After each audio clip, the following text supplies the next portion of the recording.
चूँकि मैं वहीं से आता हूँ, उसी पृष्ठभूमि से आता हूँ, मैं भी एक निर्धन परिवार का बेटा हूँ और मैं समझता हूँ कि आर्थिक अभाव में बच्चे किस प्रकार से टॉप तो हो जाते हैं, लेकिन आगे की पढ़ाई में बहुत सारी बाधाएँ उत्पन्न होती हैं, खासकर झारखंड प्रदेश में। तो भले मैट्रिक में 90% लेकर आता है, लेकिन ट्यूशन फ़ी नहीं चुका पाने के कारण, सामग्री नहीं हो पाने के कारण, कहीं न कहीं उसे बाकी 2 साल बाद, 5 साल बाद उसी रिज़ल्ट करने वाले छात्रों को हम नहीं देख पाते हैं। उसका एक कारण यह भी है कि उन्हें सपोर्ट नहीं मिल पाता। और मेरी दादी रहती है। मम्मी? जी, मेरी मम्मी का 2.5 साल पहले डेथ हो गया था। आज इतना बड़ा मौका, मम्मी को कितना मिस कर रही हैं? बहुत ज़्यादा मिस कर रही हूँ। अगर आज वो रहती तो बहुत प्राउड फील करती हूँ। की नाम नीतू कुमारी। नीतू कुमारी। हाँ। कैसन बुझा रहा? बहुत खुशी है रहा लो। हमरा बुझे पहली बार तो राज्यपाल से मिलल होबी। हाँ। कैसन लागल? बहुत खुशी। बहुत खुशी। हाँ। टॉप करल ली तखन ज्यादा खुशी भेलो ने, अभी जो सम्मान मिलो अभी सम्मान जब हेलो तब ज्यादा खुशी है रहा। जोहार, नमस्कार साथियों।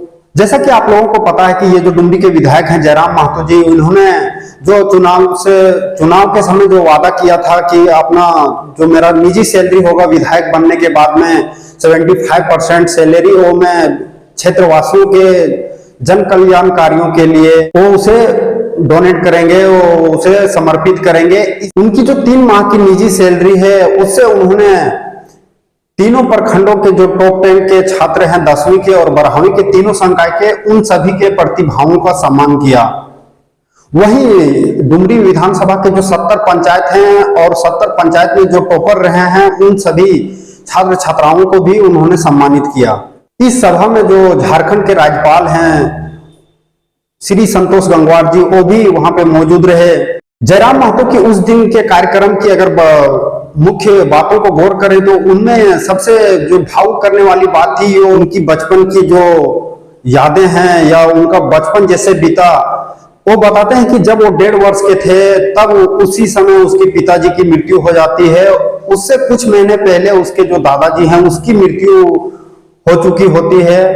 उसका जो छोटा भाई अभी है वो माँ की पेट में पल रहा होता है। काफी संघर्षों के बाद आज वो विधायक बने हैं। जिस हिसाब से उनकी पढ़ाई लिखाई हुई, उनके माता जी ने जितना परिश्रम किया, वैसे छात्र छात्राओं को जिनको ये सम्मान मिला वो ज्यादा काफी प्रभावित हुए, भावुक हुए। इसे लेकर रांची में भी जो छात्र हैं पढ़ रहे हैं उन्होंने भी काफी तारीफें की और वो भी चाहते हैं कि रांची सहित पूरे झारखंड में ऐसी व्यवस्थाएं हो जो आर्थिक रूप से कमजोर बच्चे हैं उनको ऐसी सुविधाएं मिले। तो उनके लिए होना चाहिए, उनके लिए होना चाहिए। मतलब बहुत लोग तो पढ़ लेता है लेकिन बहुत लोग नहीं पढ़ पाता है, तो उन लोग के लिए होना चाहिए ऐसा। अच्छा, विधायक के इस फैसले से आप कितने खुश हैं? अच्छे, बहुत खुश हैं। क्या कहेंगे?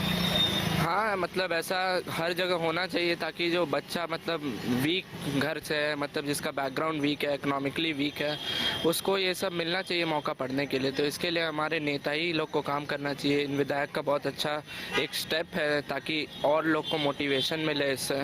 तो ये हर जगह होना चाहिए, इनफैक्ट झारखंड में भी होना चाहिए ये चीज़ कि ये कम, हाँ रांची में होना चाहिए ये चीज़ कि जो वीकली बैकग्राउंड से या इकोनॉमिकली वीक है उन लोग को पैसा दिया जाए पढ़ने के लिए।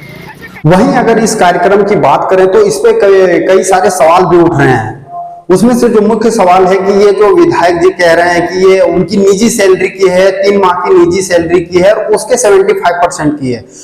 अगर उस हिसाब से देखें तो विधायक जी की जो निजी सैलरी है उसका 75% अगर 3 महीने की देखें तो लगभग 5 लाख रुपए के करीब में आता है। और जो छात्रों को सम्मान पुरस्कार दिया गया उसमें से 4 छात्रों को लैपटॉप दिया गया, बाकी 36 जो छात्राएं बचे उसको टैबलेट दिया गया। लैपटॉप की अगर बात करें तो उसकी जो कीमत है वो लगभग 2 लाख के आसपास में आ जाएगी। वहीं अगर पर टैबलेट के हिसाब से देखें, अगर 10,000 भी अगर मान के चलें तो 3.5 लाख 3,60,000 टैबलेट का हो जा रहा है, तो 5.5 लाख तो ऐसे ही हो गया। इसके अलावे जो 70 पंचायतों को छात्रों को दिया गया, अगर 5,000 को लेकर के भी अगर मोटा मोटी चलते हैं तो उसके भी 3.5 लाख होते हैं। उस हिसाब से अगर देखें तो पूरे ये जो सम्मानित छात्र छात्राएं होंगी उसको जो सम्मान पुरस्कार मिला उसकी जो कीमत है वो लगभग 8-9 लाख रुपए के करीब जा रही है। तो ऐसे में कहीं ना कहीं दूसरे पैसों का इस्तेमाल किया गया, चाहे विधायक निधि का हो या पार्टी फंड में जो पैसा पड़ा हो उसका हो, लेकिन अगर 3 महीने की सैलरी की बात करें और उसकी 75% की बात करें तो उससे ये टेली कहीं ना कहीं मैच नहीं कर रही है। तो वहीं अगर इसकी दूसरी पॉइंट को देखें तो इसमें प्रतिभा सम्मान समारोह से ज्यादा कहीं ना कहीं जयराम महतो की सेल्फ ब्रांडिंग की इसमें दिखाई दी। जो उसकी सैलरी है उसमें जब टेली मैच नहीं कर रहा है तो कहीं ना कहीं इसमें जो जयराम महतो भ्रष्टाचार को खत्म करने की बात करते हैं, दबे कुचले लोगों की आवाज बनने की बात करते हैं, वहीं इसमें कहीं ना कहीं हमें कुछ चीजें जो है उसे छुपाने का भी संकेत हमें मिल रहे हैं। अगर बात वो केवल निजी सैलरी की नहीं करते, उनको छात्रों को केवल सम्मानित की बात होती तो ये सम्मान समारोह केवल छात्रों के सम्मान समारोह के हिसाब से देखा जाता। लेकिन यहां जब छात्रों को जो सम्मान पुरस्कार दिया गया और उसकी जो कॉस्ट है और जो सैलरी की जो विधायक की सैलरी के 75% का 3 मंथ का है, उसमें जब मैच नहीं कर रहा है तो कहीं ना कहीं हमें आने वाले समय में ये भी देखना होगा कि ये जो जयराम महतो है क्या ये भी उन्हीं नेताओं की तरह हो जाएंगे या वैसे ही बन जाएंगे। ये आने वाले समय में हम लोगों को देखने वाली बात होगी। बाकी डुमरी विधानसभा में बहुत सारे ऐसे कार्य हैं शिक्षा को ही लेकर के या लोगों की सुविधाओं को लेकर, उस पे आने वाले 5 वर्षों में वो किस तरीके से खर्चा करते हैं। अगर शिक्षा की ही बात करें तो ये जो कुलगो में ग्रामीण जनता हाई स्कूल है वो प्राइवेट स्कूल थी और उसको संचालन करने में दिक्कत आ रही थी, जिसके कारण से उस स्कूल को बंद कर दिया गया कुछ महीनों के लिए। बाद में फिर ग्रामीणों के प्रयास से उसे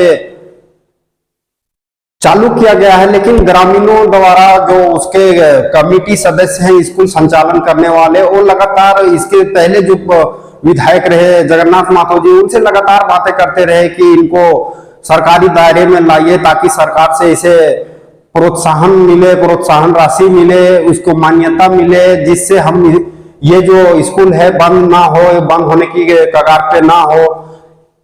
ये आने वाले समय में पता चलेगा कि जयराम महतो इस पे क्या एक्शन लेते हैं, नहीं लेते हैं, क्या वो सरकारी फंड उन्हें मुहैया कराई जाती है उस विद्यालय को संचालित करने के लिए, या फिर ये जो ग्रामीणों द्वारा फिर से पहल किया गया है ये पहल कितने सालों तक चलता है। वहीं कई सारे ऐसे स्कूल हैं जहां बारिश के समय में जाने के लिए सड़कें नहीं है, पानी में ईंटें डाल डाल के वहां पे शिक्षकों को छात्र छात्राओं को स्कूल पहुंचना पड़ता है। उसके लिए सड़कें नहीं है, सड़कों के लिए रास्ते नहीं है, रास्ता कोई देने को तैयार नहीं है। ऐसे कई सारी मुद्दे हैं। इन सभी चीजों को लेकर के जयराम महतो क्या करते हैं डुमरी विधानसभा के लिए। बाकी आप लोगों से मिलेंगे फिर किसी वीडियो में, तब तक के लिए आप सभी को एक बार फिर से जोहार।